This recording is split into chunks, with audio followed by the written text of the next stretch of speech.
So why managed services? Why go through all of that? For these reasons that I'm pulling up on the screen. Hey, number one, 24/7. Well, maybe not number one, maybe number two. It's cost effective, of course, because you get all these extra resources. But number two, you get to go on vacation. Small and mid-sized guys, we're never on vacation. We're always on, even when we're off. Or if we do go off the grid, we come back on the grid and it's a mess. So 24/7 support's available. Scaling is much easier. Now you have multiple resources taking care of the house under your guidance, right? You're scaling.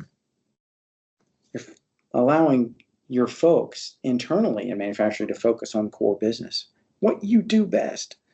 Story around that is I've got a customer at multiple sites, 400 people in a private cloud. ERP only is in a private cloud.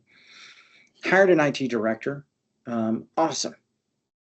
Guy is one of the most amazing KPI, Power BI report writers there is. I mean, he's just an amazing resource. That's his gift. That's what he loves.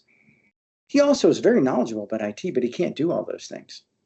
So he partnered with someone to do those things that he has knowledge of, but doesn't need to do every day. So he could be that KPI, Power BI, that business analyst. And that's worked out tremendously for that. I mean, he is the hero of the organization.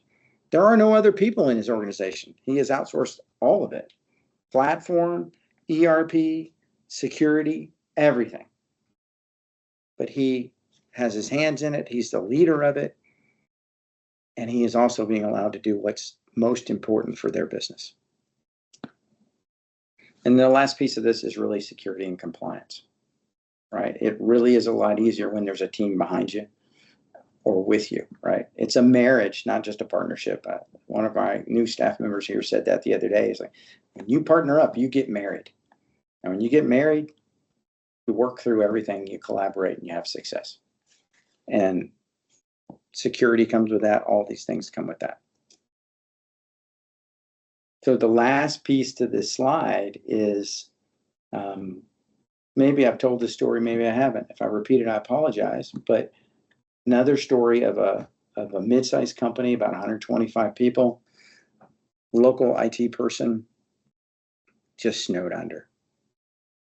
Hasn't been allowed to move infrastructure forward, hasn't been allowed to move operating systems and ERP and SQL databases.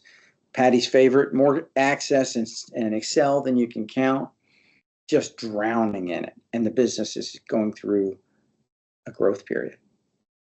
And he thought he had no way out. Stumbled upon through just a phone call. Believe it or not, his ERP software company, called fishing for some work, like most ERP software companies do, the big ones, right? Happened to be in for, and said, hey, what about this partner? I said, well, yeah, if they're willing to come talk to us, get them in here. So they did. And they all sat down as a group. No one felt isolated. No one felt threatened. It was, what can we do? What can you do to support this business? Here are glaring problems, and dig in and figure it out. And they did several technical assessments. They did a business system review on the ERP. They did health checks. They figured out what was causing these glaring problems. And they put managed services in components where they needed it. This gentleman's still there, doing a great job, again, leading, and then using his managed service partners to drive success. That's the key.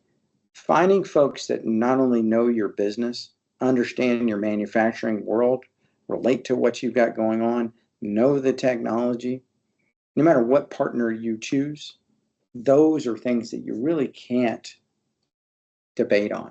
You really have to have that buy-in. You have to relate. And I can tell you there's a lot of technical partners that don't. They just want to play tech.